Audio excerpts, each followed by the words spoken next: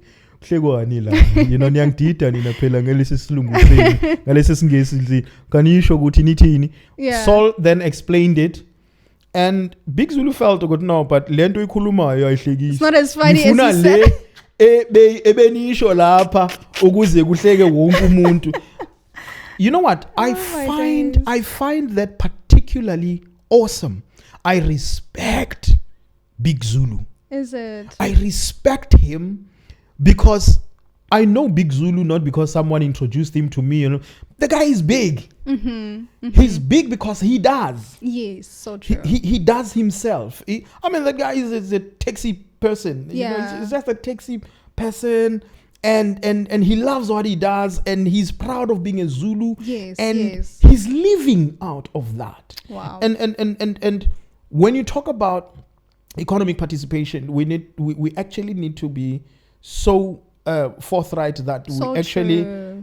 have to break even the barriers in terms of understanding and the stereotypes to say that economic participation means that you have to be employed. Economic participation, it means if we're thinking like that, we are actually just like we have just put a noose around our neck, and we can never become anything better than what is already inside right now. But to actually be meaningful economic participators, we have to really begin to open ourselves, and that also develops in time. So when is the perfect time or the good time to start participating in economics?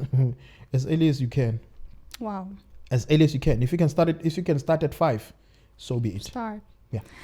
Which brings me to the question. You mentioned something about unemployment. Unemployment has been a word that goes hand by hand with the South African economy. Do you think it is an oops from our government's circumstances, or the outcome of or the consequences of how they've been handling the economy, or do you think this is a deliberate attack against Black South Africans?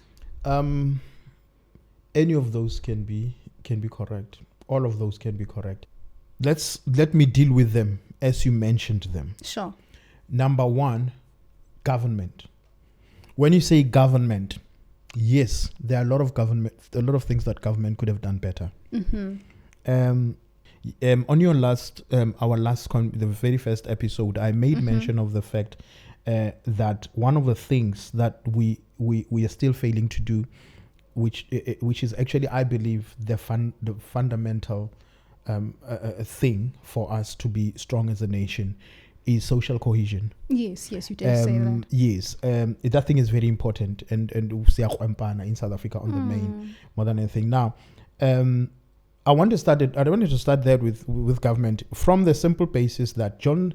John Maxwell, yes, puts a theory or a principle that no one has disputed so far. Okay. And I've thought about it, and I've wrapped my head around it, and I can't find anything that would digress from that. He says, and I'm going to paraphrase, the fall and rise of any establishment it falls on leadership. is on the shoulders of leadership. So if I'm sure you've heard the sayings that the buck stops with you, and you find that there's a lot of accountability that we should actually be seeing from our leaders, and we don't.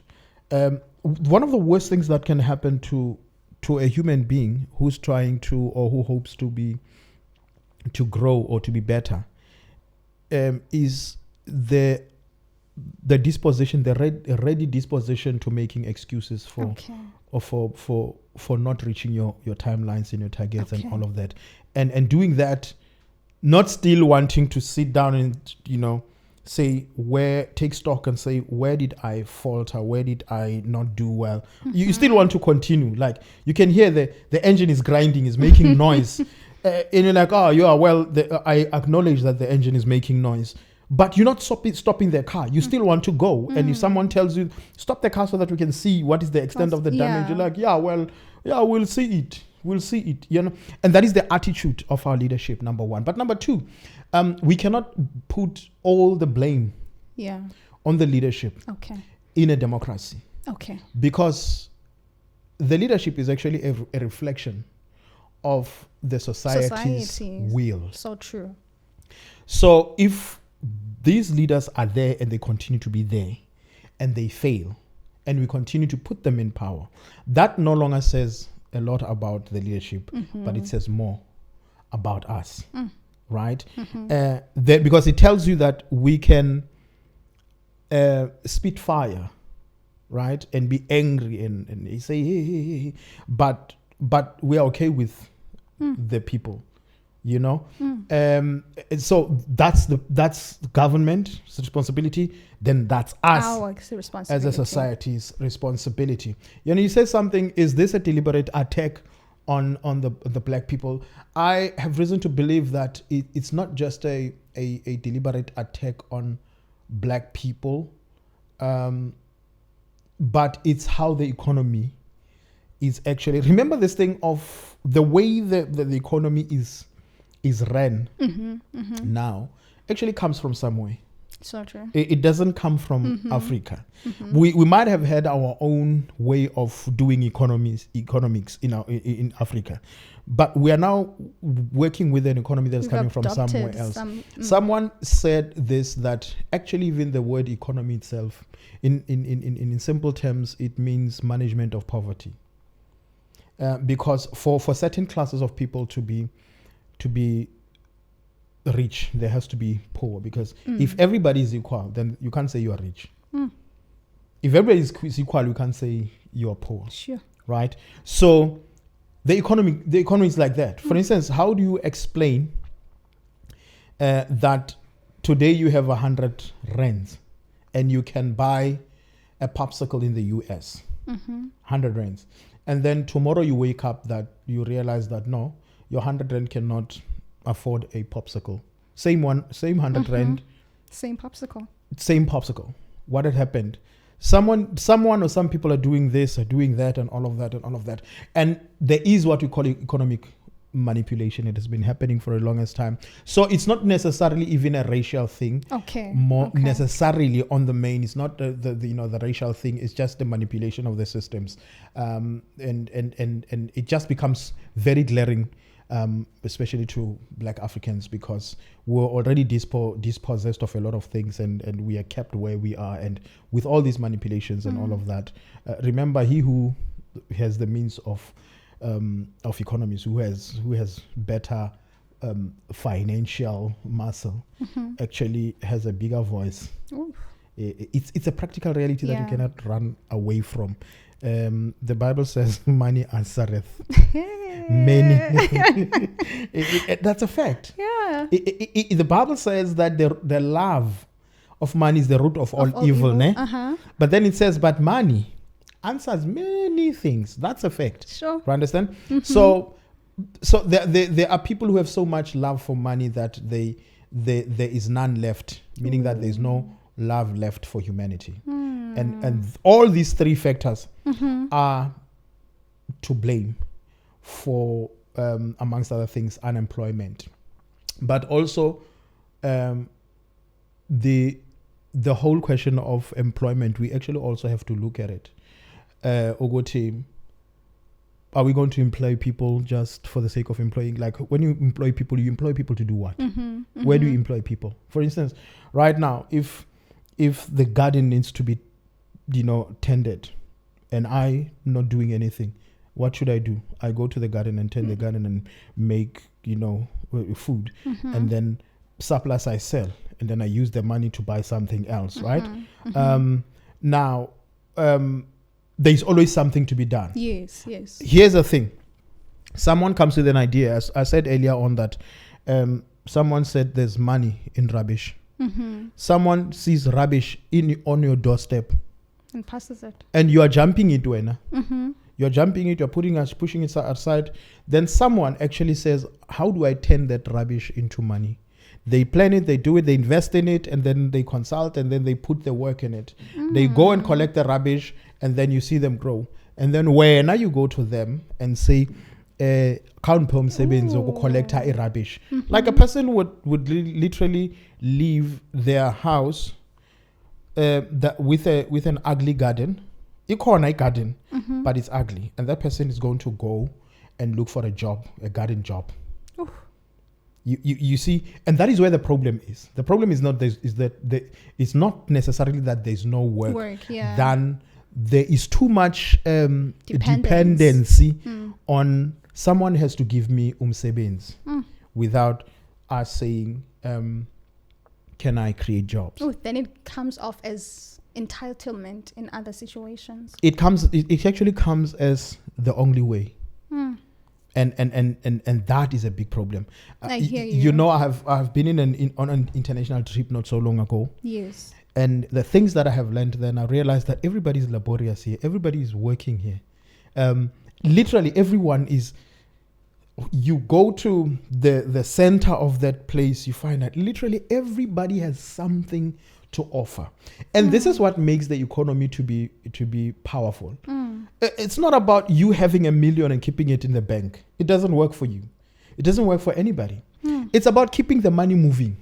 Like if you keep the money moving, we can actually create an economic system for East London only and have a very healthy economic base, economic activity in East London by making sure that we keep the money moving. Obviously, you don't just keep it for moving for the sake of keeping it moving. It means that there has to be a reason for me to lose this money to this particular. Now, there's another reason for you to lose your time on there. You sell me your time and I give you money. You take that money, you're going to give it to another person who's going to do your hair, and that person that does your hair has go and buy hair stuff from someone and fiber from another. Someone has to make that fiber. Someone has to do that, and that is how economics work. So when the faster the money goes around, the more there will be economy. Someone made mention of Mansa Musa. If you know that person who went through a city, very rich man. He went through a city and he gave everybody gold. And that killed the city. Because everybody had money. Plot twist. But now, why should I give you money? Why should I ask money from you? Give you my money. Like, if I have my bread and I have money, why should I give you my bread for your money when I have money? Because I don't have need for your money. And these are the kind of things that we need to start breaking. Gongula from our brains and from our eyes and all of that. And it's something that I hope that you as an individual, as a generation, all right, you'll actually begin to take up in a more intentional way. Ooh. I think the source within the concept of economy, what it actually is, it might be sold to other people, what it's actually not, and what you just described. For some people it might come off as like that's totally an opposite of what I perceived a healthy economy to be, because we are all expecting to make wealth for ourselves. Everybody wants to be something, and everybody wants to be part of the economy, and the only way to be a part of that is exactly what you mentioned, that it's literally money moving within the economy that grows, and nobody's shortlisting other people for his self-enrichment. But can I also even say something that is very interesting? Please. There's a thing called hyperinflation that a lot of people may know. Money, the banknotes, and the coins. Nothing is the most useless thing, right?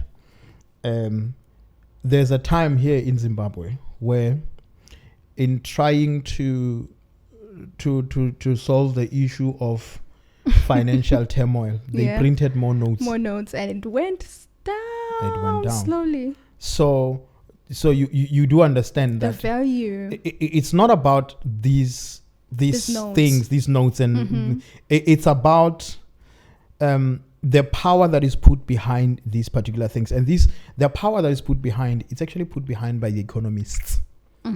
And every one of us has a responsibility to have some level of economist disposition. It's something that you have to acquire. It's something that you have to go for. Acquisition means that you have to be intentional about it. Yeah. I remember when someone asked me why I did the program that I did at Forte, and then I said, well, and they said that it could have been a waste if I want to go into particular. I was like saying, no, you know what? Actually, everybody must do that course. You know, you do whatever that you do, but you need a little bit of the law of contract. Okay. Because you're going to deal with contracts all of your All life. your life. In fact, you started dealing with contracts before. The only thing that kept you away from catastrophic consequences is the fact that you were at the age that the law again protected you to say that no, at this age no one can enter into any kind of legally binding agreements. But once you break off that age, your consequences are yours. Your actions will bear the consequences, and in a contractual form, you can't say, "Well, I'm not a lawyer." It doesn't go. Otherwise, like it would only be lawyers that buy, clothing on account, that have credit cards and things like that. Yes, All of those yes. are contracts. So you have So true. to have some kind of a basic understanding of the contracts. law, In the same way, you have to, and of the law, because you've heard people saying that, well, I did not know that it was wrong. And there's a saying that says, ignorance of the law does not necessarily constitute defense. If you broke the law, you're going to face the consequence, whether yes or no. Now you know. Now you know. Now we'll teach you like this. If you don't want to learn yourself, we'll teach you like this. Yeah. And then someone says, okay, fine, then I'm going to do law so that I can understand stuff. And then they leave their accounting to the accountants only, and you're absolutely clueless. And you're going to meet accountancy related things. And Sure. if you're going to run to the accountant all the time because you are clueless about things that pertain to accountancy, Sure. dude, you are just They're gonna nibble shooting at your. you. They are going to nibble you. They're going to have you like a snack. Yeah. If you absolutely don't have an idea about how the car works, Oh. you don't have to be a mechanic. We don't. But you have to have some kind of an idea.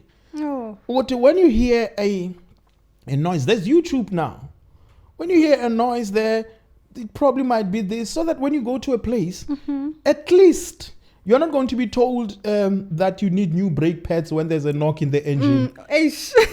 You need new brake pads and an exhaust pipe and a light inside the car and all of that. And that's really what is happening. know, People I take their know. cars to the mechanics and all of that, and the people who would actually take out the you've never opened the bonnet of your car to see what's going on in the car, what is where and stuff like that. You go there to solve a mirror problem at the dealership. He comes back with you come something back, else. it's smoking. The whole car is smoking. Oh, you my know, word. and they tell you no, you came here in Njalo. Who do you go to? There's no proof that you didn't come here in Njalo. But for a lot of these places, you go to fix your car. There's a big sign that says, enter at your own risk, and then they further explain that you leave your car at your own risk. If anything happens here to your car, we are absolved from instance. And by parking your car here, even if the car can fall in, and they even go to an extent of saying that either by mistake or by negligence of us or of our staff, we are absolved. So you take that risk. I mean, how ridiculous is that? Someone Sure.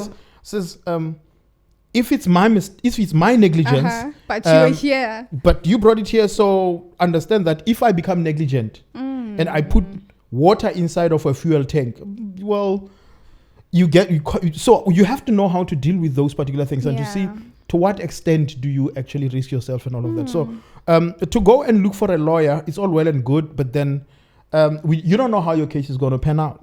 You understand what I mean? You sign a contract that says that you are absolving the other party from all liability. Yet when there's nothing that protects you from liability, but you go in and sign it, and then you want to go to court and say, the magistrate is not there to listen to ulwimi lase lokishini. He's there to actually interpret and apply the law. That's all that the magistrate is there for. So these are the things that beg of us to actually be knowledgeable about things that are very important that we're going to deal with from day to day. So we're talking about economics, and we're just making a very long And all of this like joins together because you would want the next generation to know these things, to break away ignorance from stuff that you will rule out as not your profession. But these are things that affect your everyday life that you need to break away from that ignorance. Which brings me to my last question. What are the mistakes that you see young people falling into? I see the tendency of instant gratification. Oh, dopamine. That's the biggest one. Okay. That's the biggest one. That's number one. The second one that I see is just how young people don't ask themselves enough, what role do we have in making our future to be better? When I left home in Gauteng to come to the Eastern Cape, and my sole reason for that is that I was so tired of poverty. Okay. And I sat and asked myself, I know that my mind, is running and I just want to do, I have passion, I have, and the thing about that kind of kid is that you normally get in trouble with people who don't understand you. Okay. Because of where you, and I know a lot of kids like that, and sometimes parents fail to understand them. Who are like what? Can you also who are like their foresight is so far ahead. And iba sengathi we are papa. Okay. Iba sengathi you are out of touch with reality. Okay. You know, without even investigating, what is your basis for saying what you are saying? And what I knew that I needed to do, it was not even like I wanted to come to the Eastern Cape. I wanted to run away from my comfort zone. Okay. I was intent. That's why I was fortunate, because not everybody thinks like that. Yeah. But this is something that I'm sharing so that someone could actually say, yes. Why don't I ask myself, how can I? Now the question is, why did I want to run out of my comfort zone? Because we're supposed to be comfortable. My thing was that I'm not going to be able to know what I am actually good at if I have a backup. I have my sister here. If I need something, I can always run to my sister. You can't have 5 bob up, and then if I don't have this, I can always go to whatnot. I was very intentional about going to a place where I know that nobody cares about me. Wow. Where I know that I don't deserve anything before everybody else. I'm the last resort. I'll probably have to eat from the crumbs, and I needed to make sure that I turn the crumbs into something that is meaningful for myself, for my future, and the family that I was dreaming to have, the kind of family that I was dreaming to have. That's a very complicated thing. There are people who think like that. There are young people who think like that, and a lot of the time society fails to understand them and sort of like begin to push them in that direction. But some of the times others are so fortunate that they are discovered, but others have to find it themselves.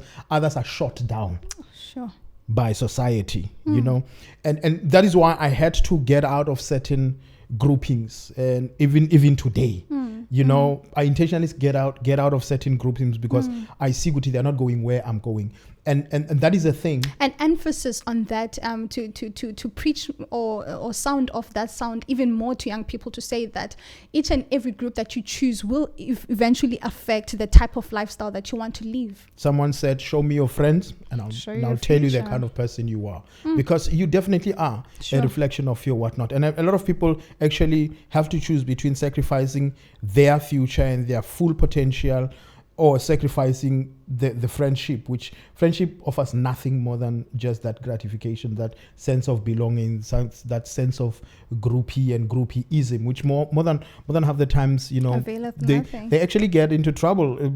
What's worse is that sometimes it gets people in trouble, sometimes it holds people back. You become loyal to a group which is also, and someone is waiting there to be an opportunity. Can I just close off with this?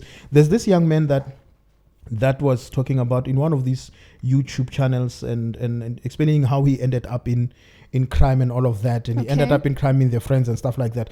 But here's the thing: when the police came to take him. They took him last. When he appeared in court, he says this in his mind, that when he got in there and he heard what these guys have said, and he told him, these are his friends, right? Okay. That are also arrested with him. Yes. He says, you know what that means? No. He told himself, these ones, I'm going to use them as my scapegoat. I'm not going to prison. This is a friend. I mean, it's there on record. He said that. Sure. And he's not a one incident type of a thing. It's just that he came out, but there are many that are like that. So these are the kind of things that young people should actually be looking out for and not miss out an opportunity on actually keeping their eyes peeled. Thank you so much.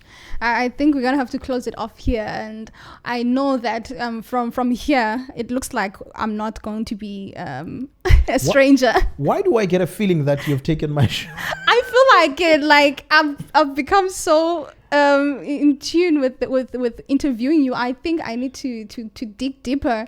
And I'm sure there's a lot of wisdom that we can also get from your experience as well. Well, this platform was created specifically to share ideas and to actually sharpen each other, and challenge each other, not only from myself. I love the kind of questions that you're actually asking me, and I'm thinking, what has this Mtana reading? But it's all well and good. That's why it's called Let's Talk, because there's a Zulu phrase that says, an expression that says, indaba yononga umlomo iphinde ilungiswe ngawo umlomo. You know, if we engage in honest conversations and conversation not for the sake of conversation, I'm hoping that out of these conversations someone is going to be charged and actually, you know, begin to turn these around, or actually even inquire, just to charge up or to agitate for critical thinking, to say that I'm actually responsible for my life. I'm responsible for my future. And if I start from a position of saying that I'm accountable for myself first, that gives me more power than to outsource my power and control to someone who doesn't even care about, because everybody has their own problems to deal with. And the last thing anyone will be excited to do is to take someone else's problem on top of their own problems. You know what I mean? Of course, there are people who are, in inverted commas, good Samaritans who want to help others. We really appreciate those, and we need a lot of those as well, because that is where the whole concept of Ubuntu, principle of Ubuntu, is actually built on and premised on, and from what made us to be humans, especially from the African traditional background. You know, we knew that umuntu ngabantu. We knew that a child with the whole village, by the village, you brought up by the whole village. We understood the concept of I am because you are. We understood the concept of no man is an island. You know, so we need to go back to some of those things, and that is why we created this platform. That's why we went to all of the troubles to create this platform. This is not just to create content for the sake of creating content, or even to trend or whatever. If things that we talk about here trend, that's all well and good. In fact, I would love that, only for the reason of the possibility of finding someone who desperately needs that to break out of this prison of mentality, which was imposed sometimes on them. Because, as I said, some of the times you are the reflection of your surroundings. If you don't break out of that and actually begin to claim your self identity and realize yourself. So I'm more than happy if you bring me here. If I can share something, I'm more than happy. And by the way, can I also hijack this, because it's your show? Oh my! Oh, you technically he admitted it. He admitted it. Don't be over yourself. I'm saying for the purpose of the fact that I'm actually a guest now. Alrighty. Behind me, there's a book. It says Flatfoot, a story. Yes. It's a friend of mine, and he's become a friend. Actually, how do friends become friends? I don't know. I chose him. Oh man. I chose him, and he chose me as well. Wow. He took a liking in me, and I took a liking in him. And you know, he challenges me in a big way. Wow. Challenges me in a big way, and I always feel that he is underused. So Bramex Mabuti, I'm putting you on the spot, my brother. You are underused. I believe if you do not come out to this platform and empty yourself, uzawuporha,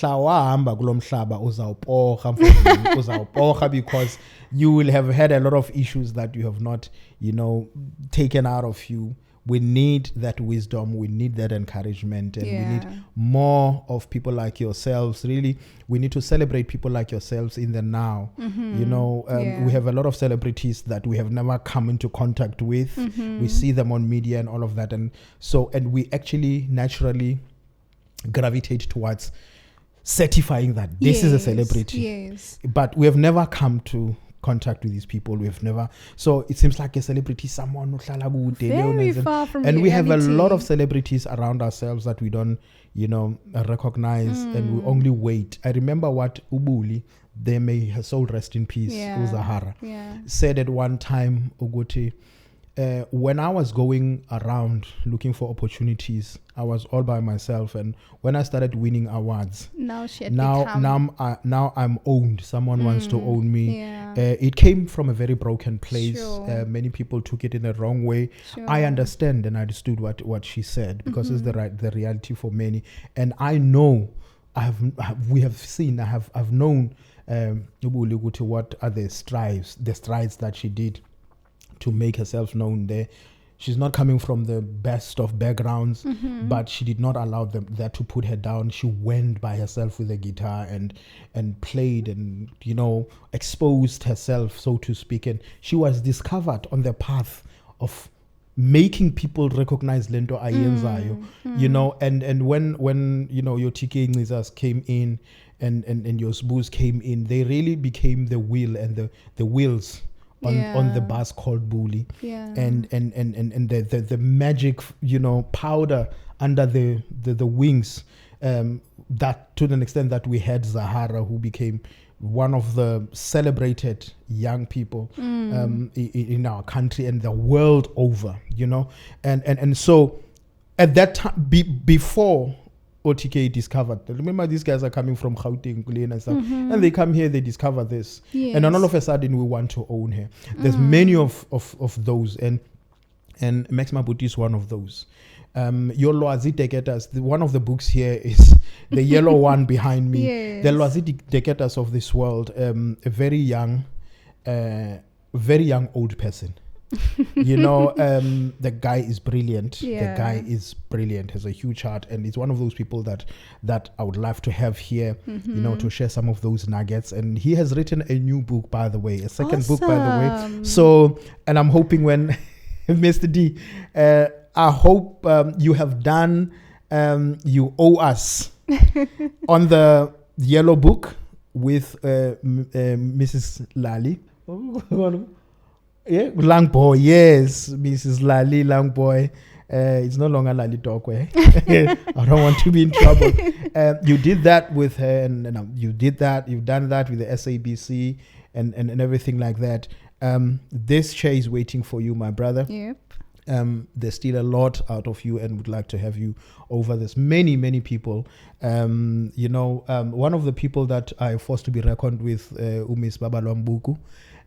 You can ignore her if you want, but that is your detriment. Is one of the people that we need to sort of like celebrate, because she has something special. There are many others. I'm just thinking about these, and that's why this platform literally exists. It exists not for them. You know, the gift is not for the gifted. So, but it's just, you know, to create a platform for others to come and sit under the wisdom of these people and share from their own experiences to make their lives better. Kutwa intaka yakela ngoboya benye. Mm. I think I got my Xhosa right. Hey, ndibuchipa, hey batho besukisekile musuthu achilimba. Yeah, that's about that. Eh? Awesome. Thank you so much for joining in on Let's Talk. My name is Tata Tebehadi, signing out. And I'm JT Tebehadi. God bless.